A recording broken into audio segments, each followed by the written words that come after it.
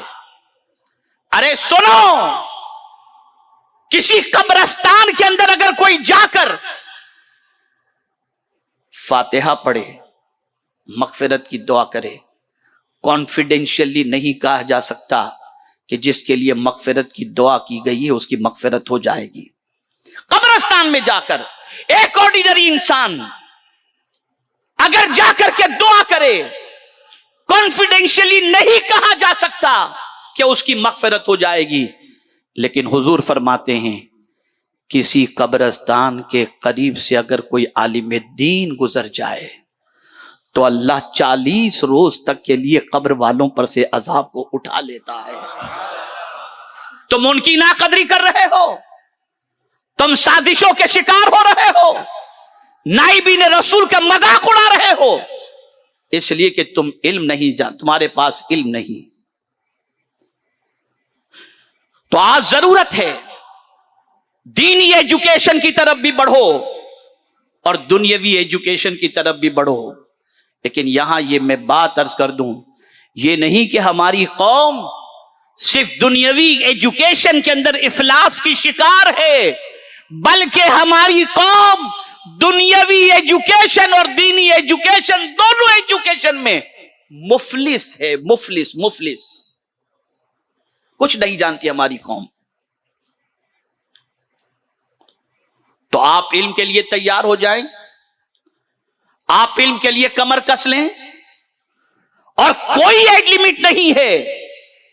صحابہ کی زندگی دیکھو، آقا کریم صلی اللہ علیہ وسلم کے بہت سارے صحابہ نے علم حاصل کیا 60 65 70 سال کی عمر کے اندر، کوئی ایج لمٹ نہیں ہے۔ اور میں نے ہندوستان کے اخبار کے اندر آج سے کم و بیش 10 سال پہلے بہار کے ایک واقعے کو میں نے پڑھا تھا کہ ایک درخت کے نیچے 90 سال کا ایک بوڑھا وہ ہندی لکھنا سیکھ رہا تھا۔ آج بہت سارے مسلمانوں کو قرآن پڑھنا نہیں آتا، بہت سارے مسلمان قرآن سیکھنے کے لیے بھی تیار نہیں، دین سیکھنے کے لیے بھی تیار نہیں، اور دنیا سیکھنے کے لیے بھی تیار نہیں۔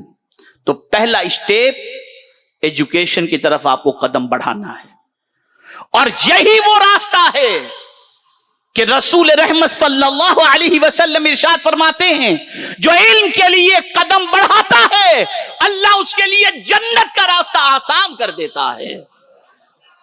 تو آج کے بعد کوئی بھی نوجوان اپنے آپ کو جہالت کی وادی کے اندر نہ رکھے، ورنہ کل کون تمہیں اغوا کر کے تم سے غلط کام کروا کر جیل کی سلاخوں کے پیچھے ڈلوا دے، تمہیں اس کا ہوش بھی نہیں ہوگا۔ اس کے علم حاصل کرو۔ اب اس کے بعد کوئی بھی نوجوان بے روزگار نہ رہے، مفت خور نہ رہے، جو بھی جائز کمائی کا ذریعہ اسے ملے وہ اس جائز کمائی کی طرف قدم بڑھائے، ناجائز قطعی طور پر نہیں۔ 2000 والا موبائل استعمال کرنے کو ملے کوئی پرابلم نہیں، لیکن حرام کی کمائی کے ذریعے کوئی بھی آئی فون استعمال کرنے کا شوق اپنے اندر پیدا نہ کرے، کمائے تو حلال۔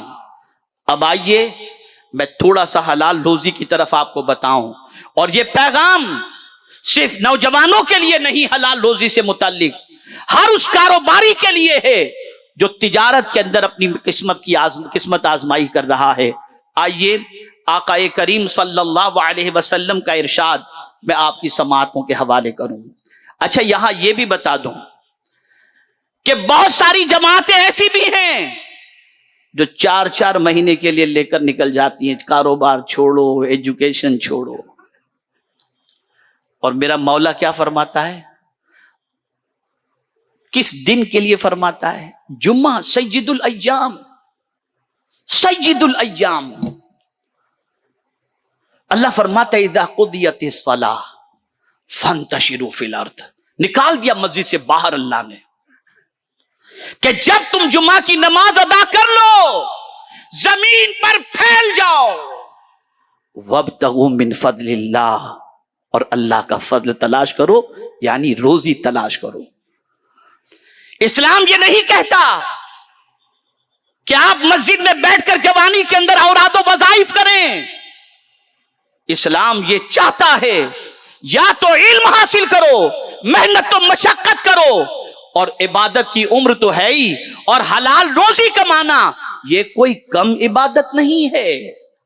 اللہ مسجد سے نکال رہا ہے۔ مجھے یاد آ رہا ہے سیدنا فاروق اعظم رضی اللہ المولا تبارک و تعالی عنہ کا ایک واقعہ۔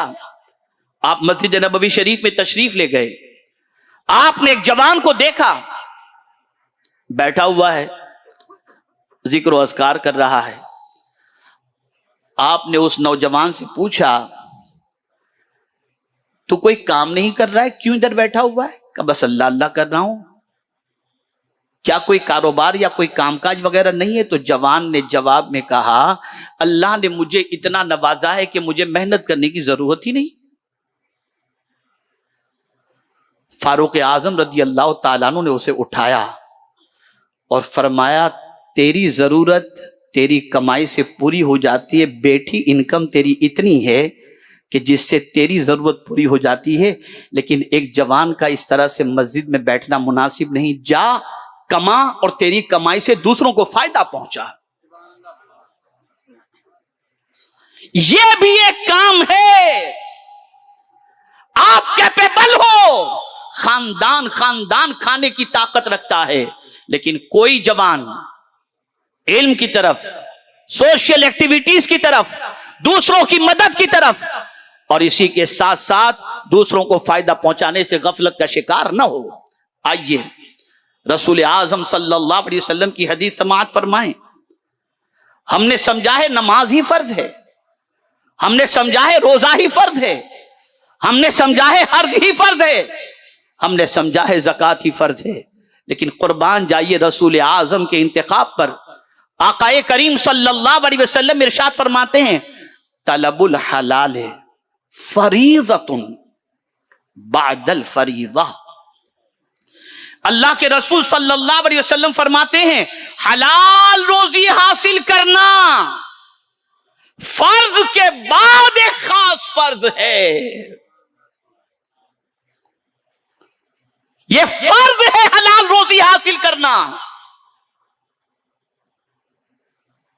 تو جب بھی کمانے کے لیے نکلو حلال روزی کمانے کے لیے نکلو، حرام کی طرف کبھی توجہ مت دینا۔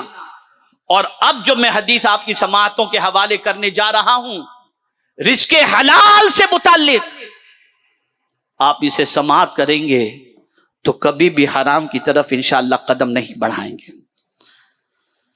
حضرت ابو ایوب انصاری رضی اللہ تعالیٰ عنہ سے مروی ہے کہ حضور صلی اللہ علیہ وسلم نے ارشاد فرمایا جو مال و دولت حلال طریقے سے اس لیے کمائے، ریزن بھی بتایا حضور نے، کمانے کا ریزن بھی حضور نے بتایا، جو مال و دولت حلال طریقے سے اس لیے کمائے کہ بھیک مانگنے سے بچے، اور اس لیے کمائے کہ اپنے اہل و عیال کو خوش رکھے اور اپنے پڑوسی پر مہربانی کرے، وہ اللہ تعالیٰ سے اس حال میں ملاقات کرے گا کہ اس کا چہرہ 14ویں کے چاند کی طرح چمکتا ہوگا۔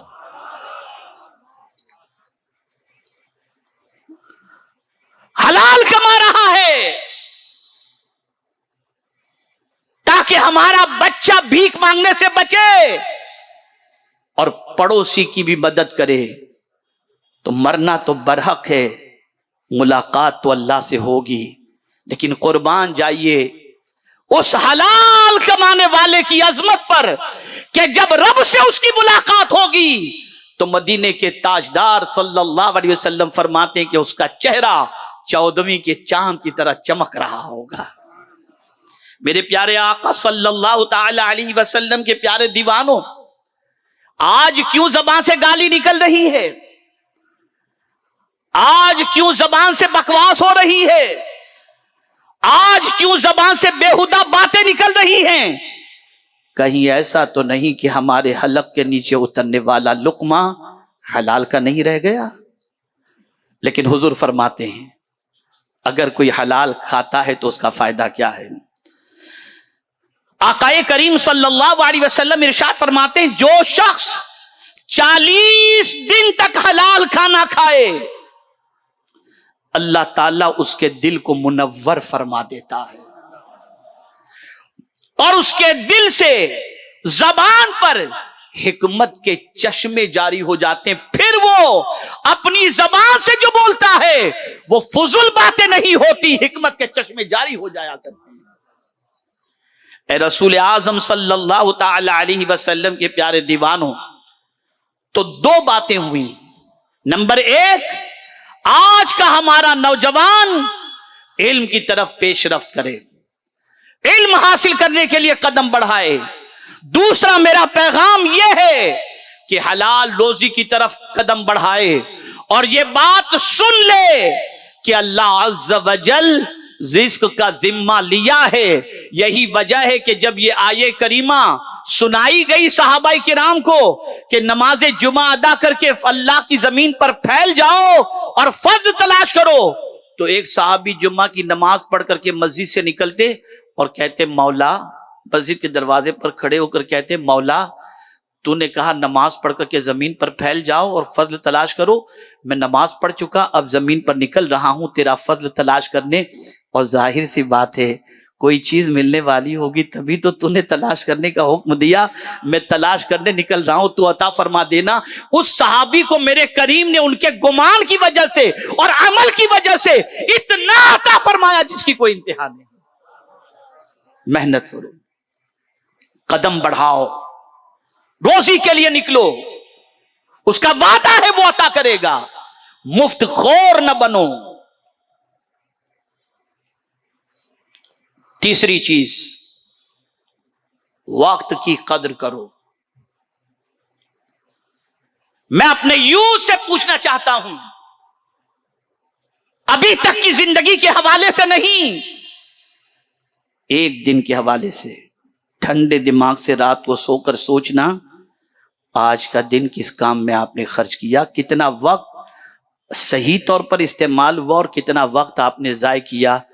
تو مجھے کہنے کی ضرورت نہیں، آپ کا ضمیر خود آپ کو ملامت کرتا ہوا نظر آئے گا۔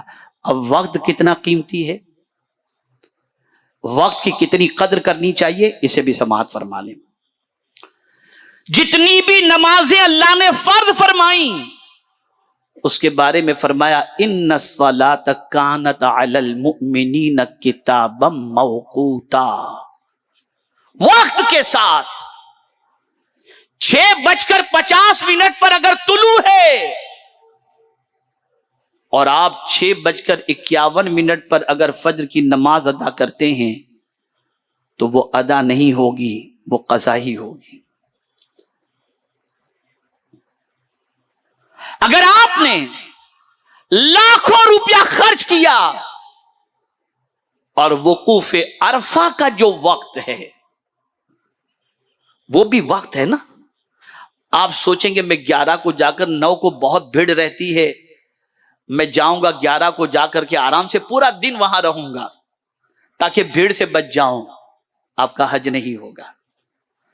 وقوف عرفہ کا جو وقت شریعت نے متعین کیا ہے، آپ اگر اس وقت سے تاخیر میں پہنچے یا پہلے پہنچے، آپ کے لاکھوں روپے کے خرچ کرنے کا کوئی فائدہ نہیں۔ نادانوں رمضان میں نہیں دیکھتے، افطار سحری سب کے لیے وقت۔ جو اسلام تمہیں وقت کے ساتھ اس طرح سے پابند بنا کے رکھتا ہو، تم اسی کے ماننے والے اپنے وقت کو ضائع کر رہے، وقت کو برباد کر رہے ہو، خرافات میں ختم کر رہے ہو، گیمز کے اندر ختم کر رہے ہو۔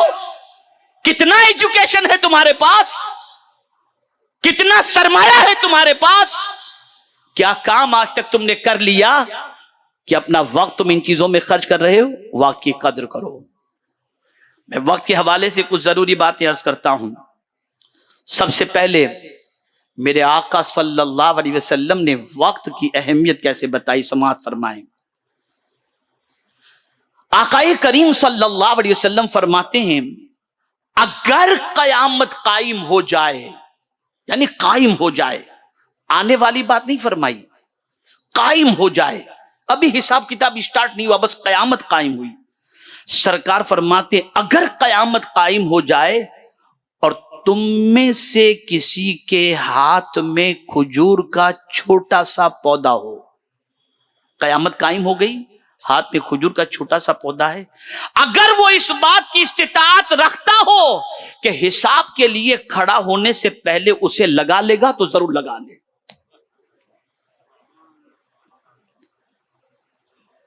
یعنی حساب شروع ہو اس سے پہلے اس کے پاس اتنا وقت ہے اور وہ استطاعت بھی رکھتا ہے کہ پودا لگا لے، تو وہ ٹائم بھی ضائع نہ کرو، اس ٹائم کو پودا لگانے میں خرچ کرو۔ یہ ہے وقت کی قدر۔ اے رسول اعظم صلی اللہ تعالی علیہ وسلم کے پیارے دیوانوں، آقا کریم صلی اللہ علیہ وسلم فرماتے ہیں اولاد آدم پر ہر نیا آنے والا دن اسے مخاطب ہو کر کہتا ہے، جو دن نیا آتا ہے نا وہ ڈیلی دن کہتا ہے، ہم کہاں سنتے ہیں، لیکن حضور تو سب کی سنتے ہیں نا، سب کی پکار کو سنتے ہیں، سب کی باتوں کو سنتے ہیں، اور کیا کہنا ہم یہاں سے پکاریں وہاں وہ سنیں۔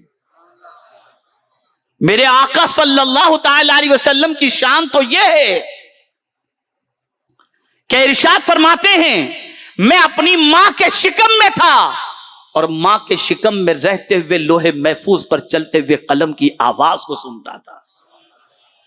یہ میرے آقا کی سماعت کا عالم ہے، اسی کو میرے امام کہتے ہیں ہم یہاں سے پکاریں وہاں وہ سنیں، مصطفیٰ کی سماعت پہ لاکھوں سلام۔ تو سرکار تو سب کی سنتے ہیں۔ اب دن، یہ ڈے جو ڈیلی نکلتا ہے نا، وہ کیا کہتا ہے؟ وہ دن ہر آدمی سے کہتا ہے، لیکن آدمی کہاں سنتا ہے؟ دن کہتا ہے اے ابن آدم میں نئی مخلوق ہوں، یعنی ہر نیا دن ہمیں کہتا ہے میں نئی مخلوق ہوں، میں کل تمہارے عمل کی گواہی دوں گا، پس تم مجھ میں عمل خیر کرنا، میں کل تمہارے حق میں اس کی گواہی دوں گا۔ اگر میں گزر گیا، جو دن گزر جاتا ہے وہ دن کہہ رہا ہے اگر میں گزر گیا تو پھر تم مجھے کبھی بھی دیکھ نہیں سکو گے۔ اور حضور صلی اللہ علیہ وسلم نے فرمایا اسی طرح کے کلمات رات بھی دہراتی ہے، یعنی ہر دن کہتا ہے کہ دن میں نیک عمل کر لو، اس لیے کہ آج کا دن چلا گیا تو پھر پلٹ کر نہیں آئے گا، اور جو دن میں تم نے اچھا کام کیا یہ دن کل بروز قیامت تمہارے حق میں گواہی دے گا، اور یہی رات بھی کہتی ہے۔ تو یہ نہ سمجھنا دن آتا ہے اور چلا جاتا ہے، یہ دن ہمارے اعمال کی گواہی بھی دیتا ہے، اچھا کرو گے اچھی گواہی، برا کرو گے تو بری گواہی، یہ دن اور رات دیتے ہوئے نظر آئیں گے۔ اس لیے وقت کی قدر کرو۔ میرے پیارے آقا صلی اللہ تعالی علیہ وسلم کے پیارے دیوانوں، آدمی وقت کی قدر کیوں نہیں کرتا؟ کیا وجہ ہے وقت کی قدردانی نہ کرنے کی؟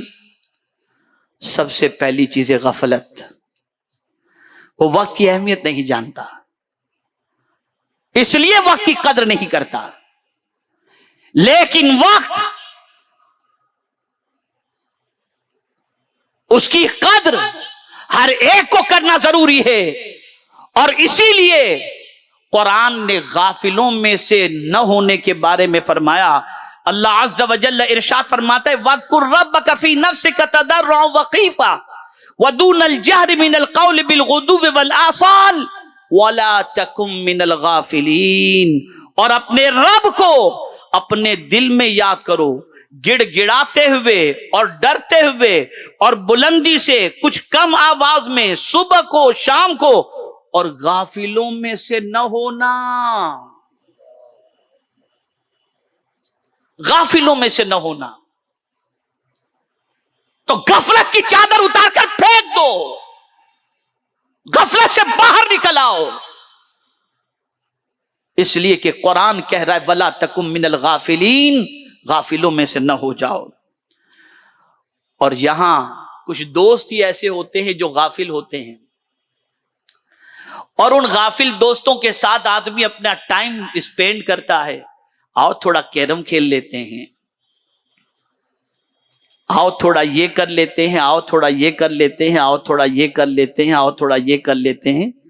جائز جتنی تفریحات ہیں اس کے سلسلے میں اسلام نے نہیں روکا، لیکن تضیع اوقات سے اسلام نے روکا ہے، فضول چیزوں سے اسلام نے روکا ہے۔ اگر کوئی ایسا دوست ہے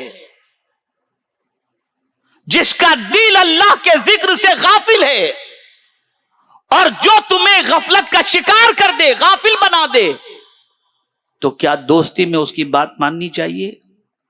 قربان جائیے میرے رب کی عظمت پر، ارشاد فرماتا ہے وَلَا تُطِعْ مَنْ أَغْفَلْنَا قَلْبَهُ عَنْ ذِكْرِنَا وَاتَّبَعَ هَوَاهُ وَكَانَ أَمْرُهُ فُرُطًا۔ قرآن کہتا ہے اور اس کا کہا نہ مانو جس کا دل ہم نے اپنی یاد سے غافل کر دیا اور وہ اپنی خواہش کے پیچھے چلا اور اس کا کام حد سے گزر گیا۔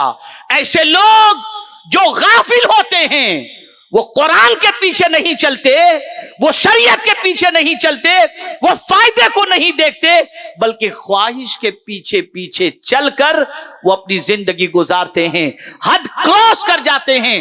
قرآن نے کہا ان کی بات قطعی طور پر نہ ماننا۔ اور یہاں پر میں اگر سیدنا صدیق اکبر رضی اللہ المولا تبارک و تعالی عنہ کی دعا آپ کی سماعتوں کے حوالے نہ کروں تو مناسب نہ ہوگا۔ میں نے جب یہ دعا پڑھی تو ان کی سوچ پر قربان ہونے کو جی چاہا، اور اتنی اچھی سوچ ان کی کیوں نہ ہو، وہ تو یار غار مصطفیٰ تھے نا، وہ ثانی اثنین ہے نا۔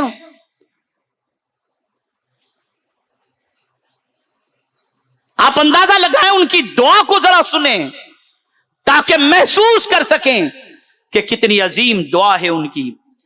سیدنا صدیق اکبر رضی اللہ تعالیٰ عنہ دعا کرتے تھے اللہم لا تدعنا فی غمرت ولا تاخذنا علی غرت ولا تجعلنا من الغافلین۔ اے اللہ ہمیں سختی میں نہ چھوڑ اور ہمیں غفلت کی حالت میں نہ پکڑ اور ہمیں غافلوں میں نہ بنا۔ یہاں سے یہ بات سمجھ میں آئی کہ جو لوگ غفلت کے شکار ہوتے ہیں وہ اللہ عز و جل کو پسند نہیں، اور مومن کو کبھی بھی غافل نہیں ہونا چاہیے۔ مجھے یہاں پر ایک بڑی پیاری بات حضرت حسن بصری علیہ رحمت و رضوان کی یاد آتی ہے۔ کچھ لوگ اپنے کام میں ٹال مٹول کرتے ہیں، ارے یار سدھر جائیں گے نا، 50 کے بعد سدھر جائیں گے، پھر تو کام ہی کیا ہے، 60 کے بعد سدھر جائیں گے، یار ابھی تو جوانی کی زندگی ہے، ابھی کہاں یہ سب ریسٹرکشن اور یہ ساری چیزیں، ایجوکیشن اور یہ اور وہ، ابھی تو انجوائے کی لائف ہے، اور آدمی ٹال مٹول کرتا ہے، اور اسی ٹال مٹول کے اندر میں بعد میں سدھر جاؤں گا، حج کر کے آگے سدھر جاؤں گا، یہ سارا ٹال مٹول۔ قربان جائیے اس پر حضرت حسن بصری علیہ رحمت و رضوان کے قول کی طرف۔ حضرت حسن بصری رضی اللہ تعالی عنہ فرماتے ہیں ٹال مٹول سے بچو۔ غور سے سنیے گا، بڑی پتے کی بات ہے، بڑی پتے کی بات ہے، یہ دل میں بٹھا لو گے تو آج کے بعد ٹال مٹول کی عادت نکل جائے گی۔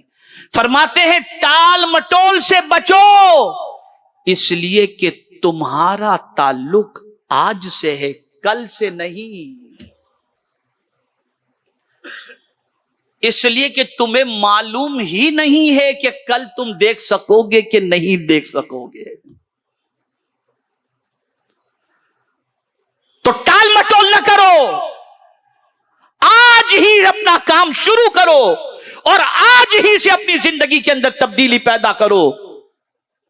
اگر کام کرنے کے وقت تک نہ پہنچ سکے اور اس سے پہلے روح پرواز کر گئی تو گھبرانے کی بات نہیں. راستے کی نیت آپ نے کر لی تھی، منزل تک پہنچانا میرے رب کے دست قدرت میں ہے. آپ جانتے ہیں ایک حاجی اگر گھر سے نکلا وَمَن يَخْرُجْ مِن بَيْتِهِ مُهَاجِرًا إِلَى اللَّهِ وَرَسُولِهِ ثُمَّ يُدْرِكُهُ الْمَوْتُ فَقَدْ وَقَعَ أَجْرُهُ عَلَى اللَّهِ. کوئی حاجی گھر سے نکلا، احرام پہن کر نکلا یا نیت کر کے نکلا، ابھی مکہ نہیں پہنچا موت واقع ہو گئی.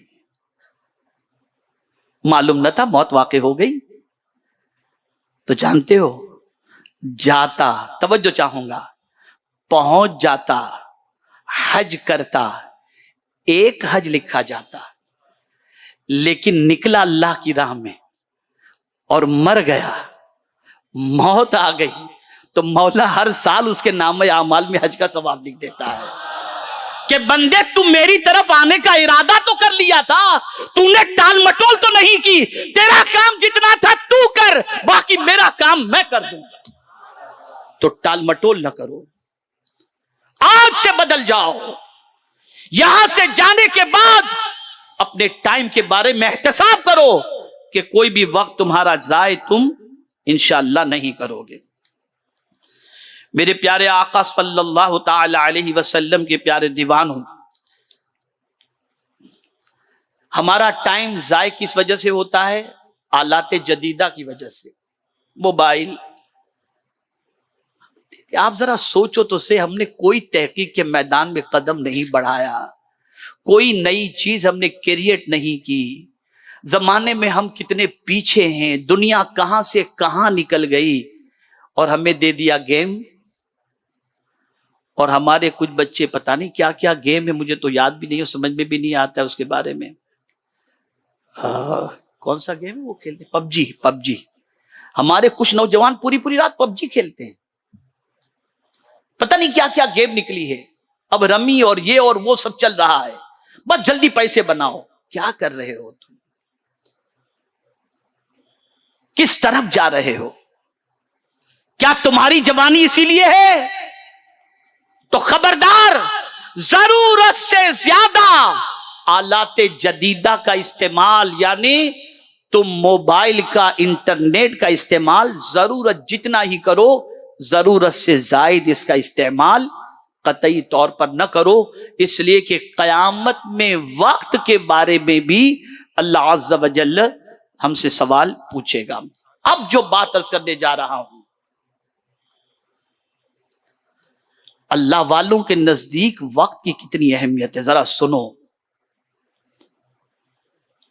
اور اپنی زندگی کو سنوارو. حضرت سیدنا عبداللہ ابن مسعود رضی اللہ تعالی عنہ کا قول ہے. کون ہے حضرت عبداللہ ابن مسعود؟ جلیل القدر صحابی. جب کوفہ والوں نے حضرت عبداللہ ابن مسعود کو سیدنا فاروق اعظم سے طلب کیا اور کہا کہ ہمیں عبداللہ ابن مسعود دے دو، تو فاروق اعظم نے فرمایا میں تو اپنے یہاں ان کی ضرورت زیادہ محسوس کرتا ہوں، لیکن اپنی ضرورت پر تمہاری ضرورت کو فوقیت دیتا ہوں، لے جاؤ عبداللہ ابن مسعود کو. اور پھر جب مولا علی کوفہ پہنچے تو یہی حضرت عبداللہ ابن مسعود ہیں کہ کوفہ پہنچنے کے بعد انہوں نے اتنے علماء تیار کیے کہ صرف مولا علی کے استقبال کے لیے 4000 علماء کرام تشریف لے گئے. تو مولا علی نے فرمایا اے عبداللہ تو نے تو کوفہ کو علم سے بھر دیا ہے.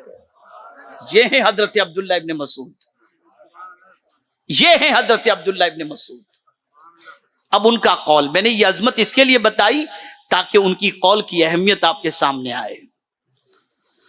حضرت عبداللہ ابن مسعود رضی اللہ تعالی عنہ کا قول ہے، مجھے کسی چیز پر اتنی شرمندگی نہیں ہوئی. ہوتی ہے نا کسی چیز پر شرمندگی، کوئی کام کر لیا، کوئی غلطی ہو گئی تو شرمندگی، لیکن ان کی سوچ دیکھیے. فرماتے مجھے کسی شے پر ایسی شرمندگی نہیں ہوئی جس طرح اس دن پر ہوگی جس دن کا سورج غروب ہوا اور میں نے کوئی اچھا کام نہیں کیا.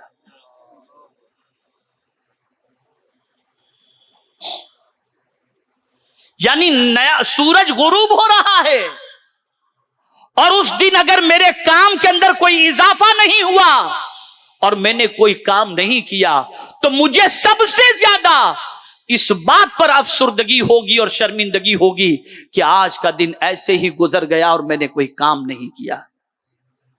آپ ذرا سوچو, یہ ان کے نزدیک وقت کی اہمیت ہے. حضرت عمر ابن عبدالعزیز رضی اللہ تعالی عنہ کا قول ہے, رات اور دن تجھ میں عمل کرتے ہیں تو ان میں کام کیا کر.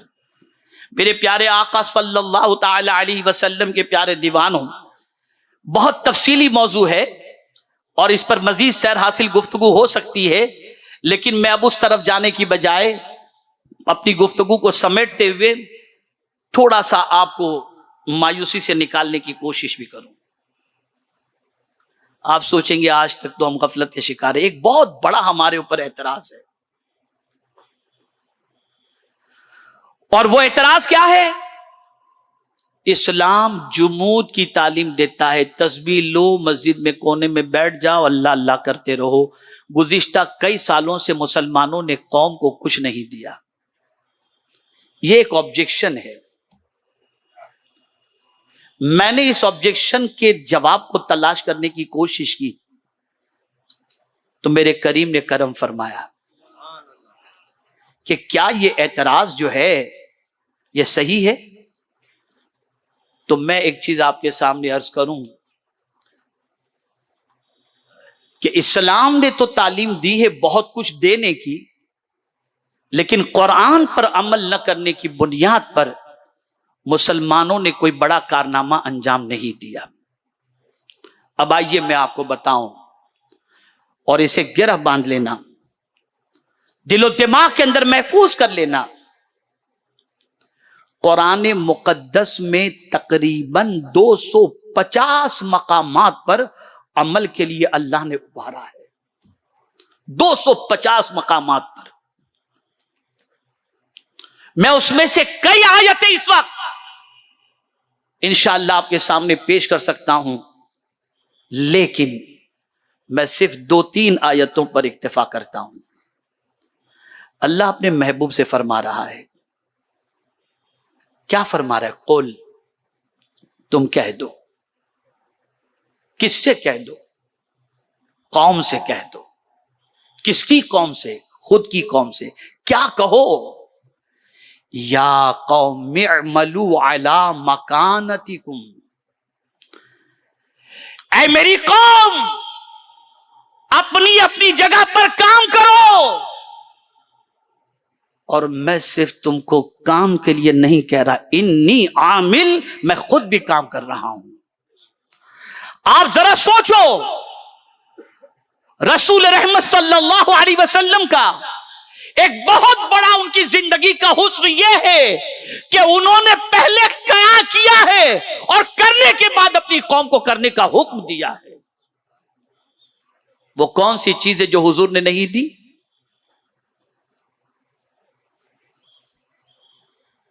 لیکن آج امت مسلمہ کسی حد تک ناکارہ بن چکی, جد و جہد کی طرف قدم نہیں بڑھا رہی, تعیشات کی زندگی اور آرام پسندی کی زندگی میں لمحات گزار رہی ہے. اس سے باہر آ جاؤ اور آج اپنے اندر ایک احساس پیدا کرو, اپنے اندر ایک عزم پیدا کرو. سب سے پہلے تو یہ کہ آج تک کیے ہوئے گناہوں کا احساس, اس کی شرمندگی, اس پر ندامت, یہ اپنے اندر فیل کرو, محسوس کرو کہ ہم سے کوتاہی ہوئی ہے. اور جب یہ فیلنگ ہوتی ہے, احساس ہو جاتا ہے کہ ہم سے کوتاہی ہوئی ہے, تو جس کو یہ احساس ہوتا ہے اس کی زندگی کا ایک واقعہ میں آپ کی سماعتوں کے حوالے کر دوں. حضرت جابر رضی اللہ تعالیٰ عنہ فرماتے ہیں, حضرت ثعلبہ رضی اللہ تعالیٰ عنہ کے بارے میں. حضرت ثعلبہ ابن عبد الرحمن جوان تھے, جا رہے تھے, ایک گھر کے اندر تھوڑی سی نظر پڑ گئی اور اس گھر کے اندر کوئی عورت نہا رہی تھی. آپ نے فوراً نگاہ پھیر لی, لیکن احساس بیدار ہوا, یہ مجھ سے کیا ہو گیا, یہ مجھ سے کیسی غلطی ہو گئی, یہ میں نے کیا دیکھ لیا. اس تصور کے ساتھ کہ میں حضور کو کیسے منہ دکھاؤں گا, اگر حضور کو پتہ چل گیا کہ مجھ سے یہ گناہ ہوا ہے تو میں حضور کو کیسے منہ دکھاؤں گا. اس تصور نے ان کو بے چین کر دیا, اس تصور نے ان کو بے قرار کر دیا. وہ نکل گئے مدینے سے اور چلے گئے کسی پہاڑی پر. ہمیشہ نماز میں نظر آنے والے ثعلبہ جب سرکار کو نظر نہیں آتی, اور کم و بیش 60 دن گزر گئے. ایک دن فاروق اعظم سے سرکار نے فرمایا, عمر کیا بات ہے, ثعلبہ نظر نہیں آ رہے؟ ہاں سرکار, کچھ دنوں سے وہ نظر نہیں آ رہے. سرکار نے فرمایا, عمر تم اور سلمان جاؤ اسے تلاش کر کے لاؤ. اب یہ دونوں جاتے ہیں تلاش کرنے کے لیے. گھر میں تو تھے نہیں, پہاڑیوں کی طرف بڑھے. کسی سے پوچھا تم نے ثعلبہ کو دیکھا ہے؟ کہا پتہ نہیں, دیکھا تو نہیں, لیکن کوئی بندہ ہے اس سے کوئی غلطی ہو گئی, پوری پوری رات روتا رہتا ہے. کہا وہی ثعلبہ ہوگا. گئے فاروق اعظم رضی اللہ المولا تبارک و تعالی عنہ, دیکھا تو ثعلبہ موجود ہیں, آنسوؤں سے ان کی آنکھیں بھیگی ہوئی ہیں, رو رہے ہیں. ثعلبہ تم یہاں پر, حضور نے تمہیں یاد کیا ہے, کیوں یہاں پر آئے, آخر تم نے شہر کیوں چھوڑ دیا؟ تو حضرت ثعلبہ جواب کے اندر عرض کرتے ہیں, ایک لغزش ہو گئی تھی, اور اس لغزش کے بعد میرے احساس نے مجھے بہت جھنجھوڑا کہ میں اب اس لغزش کے بعد حضور کو کیسے منہ دکھاؤں گا. کہا چلو حضور نے تمہیں بلایا ہے. کہا اچھا حضور کا حکم میں چلتا ہوں. جب چلنے لگے تو نماز کا وقت تھا مسجد نبوی شریف میں, حضور مصلی امامت پر تھے. تو حضرت ثعلبہ کہتے ہیں تم لوگ آگے بڑھ جاؤ, مجھے پیچھے کی صف میں رہنے دو, پیچھے کی صف میں رہنے دو. وہ پیچھے کی صف میں رہے. حضور نے تلاوت فرمائی نماز کے اندر, غشی تاری ہوئی, بے ہوش ہو گئے. ثعلبہ کو اٹھا کر ان کے گھر پر پہنچایا گیا. 8 دن تک بیمار رہے, 8 روز تک بیمار. حضور نے پوچھا ثعلبہ کافی دنوں سے نہیں آ رہے, کیا بیمار ہو گئے, کیا ہوا, کیوں نہیں آ رہے؟ کیا حضور وہ علیل ہیں, لائے تو تھے لیکن تلاوت سننے کے بعد ان پر غشی تاری ہوئی اور بیمار ہو گئے. سرکار فرماتے چلو ان کی عیادت کے لیے. گئے حضور عیادت کے لیے. یہ صحابی رسول کی بات کر رہا ہوں. حضرت ثعلبہ رضی اللہ تعالیٰ عنہ بستر پر ہیں, کافی علیل ہیں. سرکار صلی اللہ علیہ وسلم حضرت ثعلبہ کی گردن کو اپنی گود میں لیتے ہیں اور پوچھتے ہیں ثعلبہ کیا محسوس کر رہے ہو؟ عرض کرتے ہیں حضور مجھے ایسا لگ رہا ہے کہ میرے جسم کو چونٹیاں کاٹ رہی ہیں, چونٹیاں کاٹ رہی ہیں. ثعلبہ کیا تمہاری تمنا ہے؟ بس حضور ایک ہی تمنا ہے کہ اللہ مجھے معاف فرما دے. بس یہ انہوں نے کہا اور رسول اعظم نے مزدہ جاں فضا سنا دیا, اللہ تمہاری مغفرت فرمائے, اور ان کی روح پرواز کر گئی, وصال فرما گئے. تجہیز و تکفین کا اہتمام ہوا, غسل دیا گیا, کفن پہنایا گیا. اب جب نماز جنازہ کے لیے نکلے تو حضور صلی اللہ علیہ وسلم پنجوں کے بل چل رہے تھے. صحابہ نے پوچھا حضور کیا بات ہے, اس طرح تو کبھی چلتے ہم نے نہیں دیکھا. میرے آقا نے ارشاد فرمایا میرے صحابیوں, ثعلبہ کی نماز جنازہ میں آسمان سے اتنے فرشتے اتر آئے ہیں کہ پیر رکھنے کی جگہ نہیں ہے. یہ احساس ہے, یہ احساس ہے. پلٹ آؤ اپنے نبی کی طرف, پلٹ آؤ اپنے رب کی طرف, توبہ کر لو. مصطفیٰ پیارے کیا دامن رحمت آج بھی ہمیں اپنے دامن میں لینے کے لیے تیار ہے. غفلت کی چادر اتار دو,